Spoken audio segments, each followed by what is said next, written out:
Can you describe your experience on September 1st, 1939, when Germany invaded?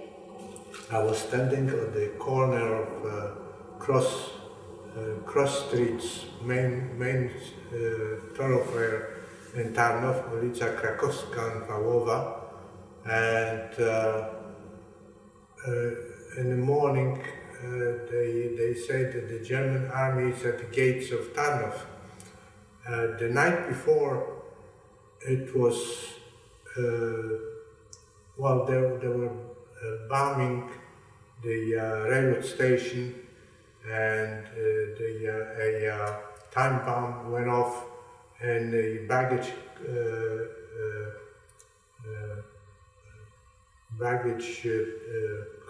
not compartment, but the storage at the railroad station. A time bomb went off in the telegraph office, and planes were coming over at night, and a large bomb was dropped on the hospital that threw my father out of bed. It was so strong that shook the earth. Wow. It must have been a 500-pound bomb, because it was next street. And so during the night they opened up the jails and let all the prisoners out, and the prisoners started breaking into the stores, and there was a whole revolution going on until the morning. Everything was quiet, and someone told me, they are robbing the storage of the cigarettes, because it was controlled by the state. They're robbing the building, the storage building. So I quickly went over there to see what's going on. And I see people jumping out of the windows with cartons of cigarettes, big boxes thrown out of the windows. And there was a whole revolution going on. But later that morning, everything started being quiet, and I stood at the corner of Wałowa and Krakowska, and there were some other people, and we saw the German military trucks coming in and asking the field gendarmerie, that's the police, field police, that was standing at the corner, where to go in certain direction towards Warsaw. And it was well organized, and some of the trucks stopped at the marketplace, where there was a fountain, water fountain, and they were washing up from the dust, green dust from their faces, because it took them 8 days from the German border to our town. And I don't think they stopped, because they had to find their way through. And the tanks were coming through, and everything was mechanized. I didn't see a mechanized army like this before, because the poor Polish army had artillery pulled by horses, and when they were running away from the front lines, they had their shoes on the shoulders, because the shoes didn't fit them. So poor guys were suffering. That's the scene of chaos when the war started. Can you describe your experience in the first 10 days? What did your family want to do? My father wanted to run away with his friends to the Russian border. The Russian border was not far away because the Russian army came halfway into Poland, and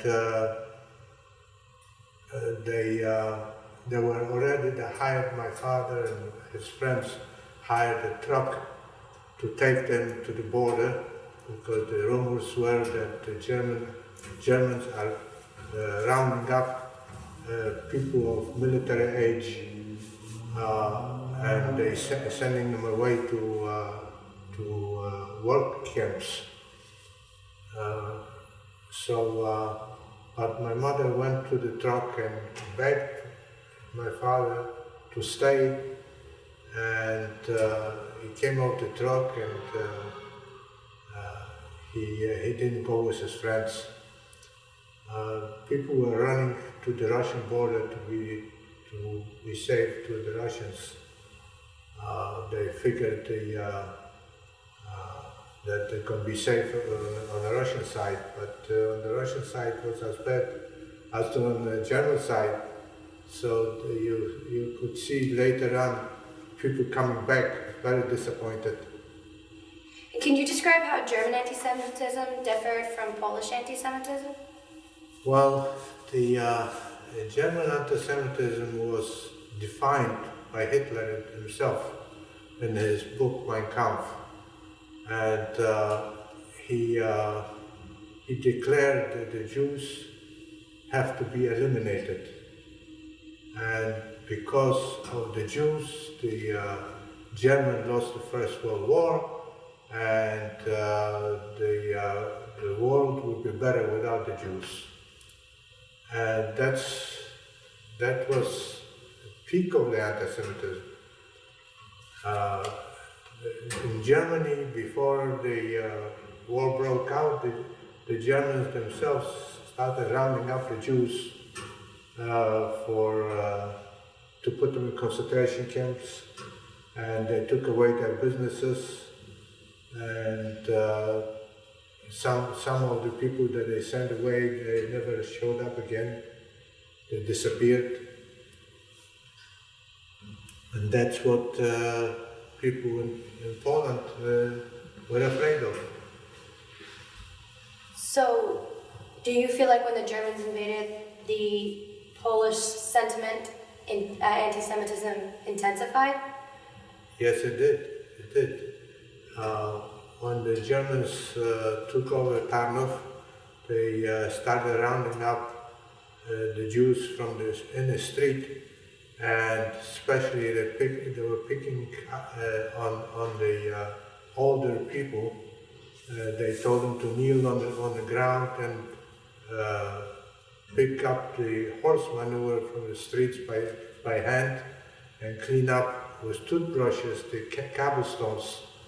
They were just torturing people, and the young Hitler Jugend, the Hitler youth, were guarding the full prisoners, the old Jews with the beards. They were kicking them while they were scrubbing the floors. Now, when were the ghettos formed? Like supervisors, their own people into factories to learn the business, what factories are available to be taken over, because Tarnów was a manufacturing town. They clothing and men's suits were tailors were very well known in the whole of Europe, and also men's shirts were manufactured in Tarnów. And this was a very, very vibrant, busy city. And then this was in 1940. They took over all the factories, and they closed factories that considered not workable. The Jews were thrown out of the factories, lost their jobs, and they put in their own people in factories. The first inkling that I had myself personally was when all the people, all the working people had to line up at the, everybody, they said everybody has to work, otherwise you don't get any food. So I stood in line with other people and my friends, school friends that I knew, and the older people were shoving me around because they said they were the professionals, they need work. I can sit home because I was too young. So I got insulted after a while, and I left the line, and I was sitting on the fence waiting for my friends to come out from the labor department's office.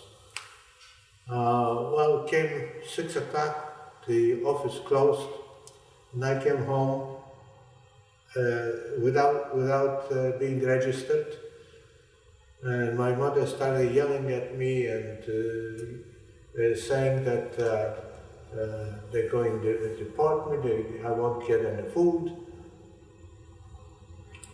But I found out later, a week later, that the Germans and Polish police went from house to house with a list of young people my age that were registered, and they rounded up, they were sent away, and we didn't see them again. And I was on the list because I wasn't registered. So this was my first inkling of what's going on. So what kind of work did you do in the ghetto? But before the ghetto was built, after this incident, I got a job, someone recommended me to a tailor. This tailor was making dresses and coats for the German military wives. My job was to cut the wadding for the coats with a big scissor. That was my first job in tailoring.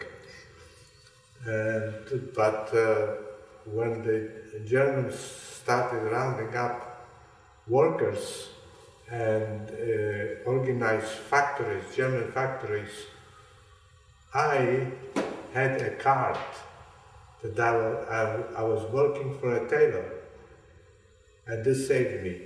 I went to a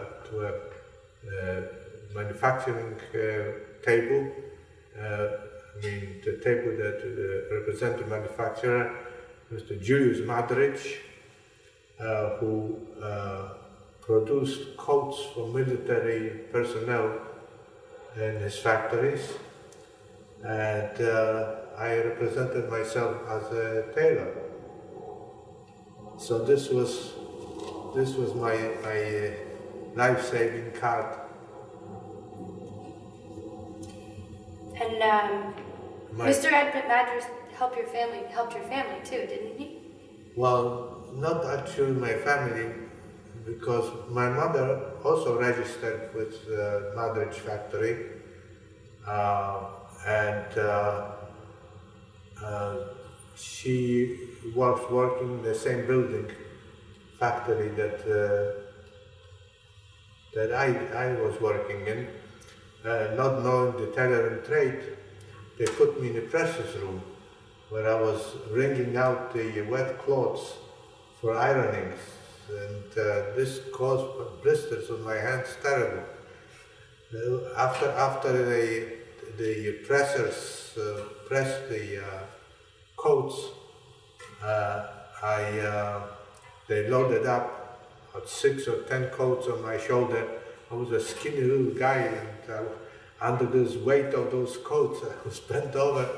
I had to take those coats from one side of the building to the other side of the building where they were sewing on the buttons on the coats. And that's where my mother was working, sewing on the buttons. And this was after the ghetto was built.